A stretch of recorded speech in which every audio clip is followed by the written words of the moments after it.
ಚಿಕ್ಕದಾಸರಲ್ಲಿ ಬ್ಯಾಟರಾಯನ ಸ್ವಾಮಿ ದೇವಾಲಯದಲ್ಲಿ ಹುಂಡಿ ಹಣ ಕಳವು.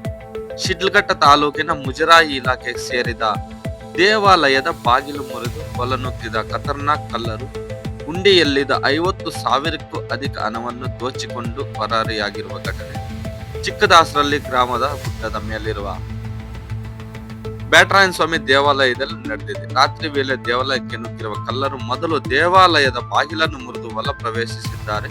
ಬಳಿಕ ಹುಂಡಿಯನ್ನು ಹೊಡೆದು ಅದರಲ್ಲಿದ್ದ ಹಣವನ್ನು ದೋಚಿಕೊಂಡು ಪರಾರಿಯಾಗಿದ್ದಾರೆ ಎನ್ನಲಾಗಿದೆ. ಬೆಳಗ್ಗೆ ದೇವಾಲಯಕ್ಕೆ ಬಂದ ಸ್ಥಳೀಯರಿಗೆ ಕಳ್ಳತನ ನಡೆದಿರುವ ಗೊತ್ತಾಗಿದ್ದು, ವಿಷಯ ತಿಳಿಯುತ್ತಿದ್ದಂತೆ ಸ್ಥಳಕ್ಕೆ ತಹಸೀಲ್ದಾರ್ ಗಗನ ಸಿಂಧು ಹಾಗೂ ಶಿಡ್ಲಘಟ್ಟ ಗ್ರಾಮಾಂತರ ಠಾಣೆಯ PSI ಸುನಿಲ್ ಹಾಗೂ ಪೊಲೀಸ್ ಸಿಬ್ಬಂದಿ ಭೇಟಿ ನೀಡಿ ಪರಿಶೀಲನೆ ನಡೆಸಿದರು. ದೇವಾಲಯದ ಬಾಗಿಲು ಹಾಗೂ ಹುಂಡಿಯನ್ನು ಪರಿಶೀಲಿಸಿದ ಪೊಲೀಸರು ಕಳ್ಳರ ಪತ್ತೆಗೆ ತನಿಖೆ ಆರಂಭಿಸಿದ್ದಾರೆ. ಈ ವೇಳೆ ಮಾಧ್ಯಮದವರೊಂದಿಗೆ ಮಾತನಾಡಿದ ತಹಸೀಲ್ದಾರ್, ಬ್ಯಾಟರಾಯನ ಸ್ವಾಮಿ ದೇವಾಲಯದಲ್ಲಿ ಈ ಹಿಂದೆಯೂ ಹಲವಾರು ಬಾರಿ ಕಳ್ಳತನ ಪ್ರಕರಣಗಳು ನಡೆದಿವೆ. ಕಳ್ಳರನ್ನು ಪತ್ತೆ ಹಚ್ಚಿ ಸೂಕ್ತ ಕ್ರಮ ಕೈಗೊಳ್ಳುವಂತೆ ಪೊಲೀಸರಿಗೆ ಸೂಚನೆ ನೀಡಲಾಗಿದೆ.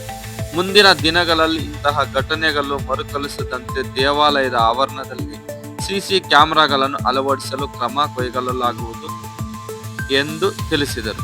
ಆದರೆ ದೇವಾಲಯದಲ್ಲಿ ಈ ಹಿಂದೆಯೇ ಹಲವು ಬಾರಿ ಕಳ್ಳತನ ನಡೆದಿದ್ದರೂ ಇದುವರೆಗೆ ಶಾಶ್ವತವಾಗಿ ಭದ್ರತಾ ಕ್ರಮಗಳನ್ನು ಕೈಗೊಳ್ಳುತ್ತಿರುವುದು ಬಗ್ಗೆ ಚಿಕ್ಕದಾಸರಲ್ಲಿ ಗ್ರಾಮಸ್ಥರು ಅಸಮಾಧಾನ ವ್ಯಕ್ತಪಡಿಸಿದ್ದಾರೆ. ದೇವಾಲಯಕ್ಕೆ ಸೂಕ್ತ ಭದ್ರತೆ ಒದಗಿಸುವುದರ ಜೊತೆಗೆ ಇಂದಿನ ಕಳ್ಳತನ ಪ್ರಕರಣಗಳನ್ನು ಗಂಭೀರವಾಗಿ ಪರಿಗಣಿಸಿ ಆರೋಪಿಗಳನ್ನು ಪತ್ತೆ ಹಚ್ಚಬೇಕೆಂದು ಗ್ರಾಮಸ್ಥರು ಒತ್ತಾಯಿಸಿದ್ದಾರೆ. ಸದ್ಯ ಶಿಡ್ಲಘಟ್ಟ ಗ್ರಾಮಾಂತರ ಪೊಲೀಸರು ಪ್ರಕರಣದ ಕುರಿತು ತನಿಖೆ ಮುಂದುವರಿಸಿದ್ದು, ದೇವಾಲಯದ ಸುತ್ತಮುತ್ತಲಿನ ಪ್ರದೇಶಗಳಲ್ಲಿ ಲಭ್ಯವಿರುವ ಸುಳಿವುಗಳು ಹಾಗೂ CC ಕ್ಯಾಮೆರಾ ದೃಶ್ಯಾವಳಿಗಳ ಆಧಾರದ ಮೇಲೆ ಕಳ್ಳರ ಪತ್ತೆಗೆ ಬಲೆ ಬೀಸಿದ್ದಾರೆ.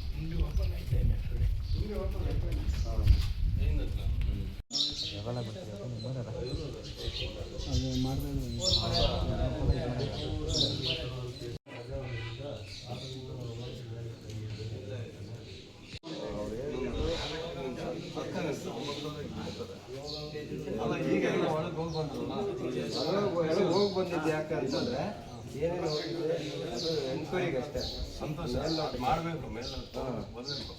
ಈಗ ಇವರು ಪೂಜಾರಿ ಬಂದಲ್ವಾ, ಪೊಲೀಸರಿಗೆ ಬಂದರೆ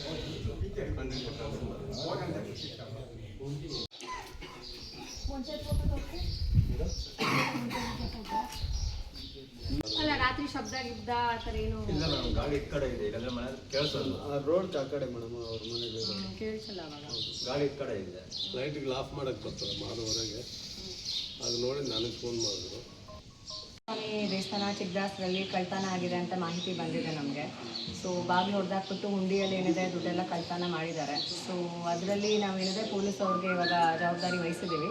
ಸೊ ತನಿಖೆ ಮಾಡಿ ಯಾರು ಈ ಕೃತ್ಯ ಮಾಡಿದ್ದಾರೆ ಅವ್ರಿಗೆ ಕಟ್ಟುನಿಟ್ಟಿನ ಶಿಕ್ಷೆ ಏನಿದೆ ವಿಧಿಸ್ತೀವಿ ನಾವು. ಮತ್ತು ಇದೇ ರೀತಿ ಯಾವುದು ಬೇರೆ ಮುಜರಾಯಿ ದೇವಸ್ಥಾನ ಆಗಲಿ ಯಾವುದೇ ಪ್ರೈವೇಟ್ ದೇವಸ್ಥಾನ ಆಗಲಿ, ದೇವಸ್ಥಾನದಲ್ಲಿ ಈ ಥರ ಯಾರು ಹುಂಡಿ ಕಳ್ತನ ಆಗಲಿ ಬೇರೆ ಥರ ಯಾರೇ ಕೃತ್ಯಗಳು ನಡೆಸಿದ್ರು ಅವ್ರ ಮೇಲೆ ಒಂದು ಸ್ಟ್ರಿಕ್ಟ್ ಆ್ಯಕ್ಷನ್ ನಮ್ಮ ಕಡೆಯಿಂದ, ನಮ್ಮ ಇಲಾಖೆ ಕಡೆಯಿಂದ, ಪೊಲೀಸವ್ರ ಕಡೆಯಿಂದ ಆಗುತ್ತೆ ಅಂತ ಹೇಳೋದಕ್ಕೆ ಬಯಸ್ತೀವಿ. ಮತ್ತು ಈ ಥರದ್ದು ಯಾರೇ ಮಾಡೋಕ್ಕೆ ಮುಂಚೆ ದೇವಸ್ಥಾನಗಳಲ್ಲಿ ಈ ಥರ ಮಾಡೋಕ್ಕೆ ಮುಂಚೆ ಇನ್ನೊಂದ್ಸಲ ಯಾರು ಈ ಥರ ಮಾಡಬಾರ್ದು ಆ ಥರ ಒಂದು ಆ್ಯಕ್ಷನ್ ಏನಿದೆ ತೊಗೊತೀವಿ ಈ ಥರ. ಸೊ ಇದು ಮುಜರಾಯಿ ದೇವಸ್ಥಾನ ಆಗಿರೋದ್ರಿಂದ ನಮ್ಮ ತಾಲೂಕಲ್ಲಿ 214 ಮುಜರಾಯಿ ದೇವಸ್ಥಾನಗಳಿದೆ.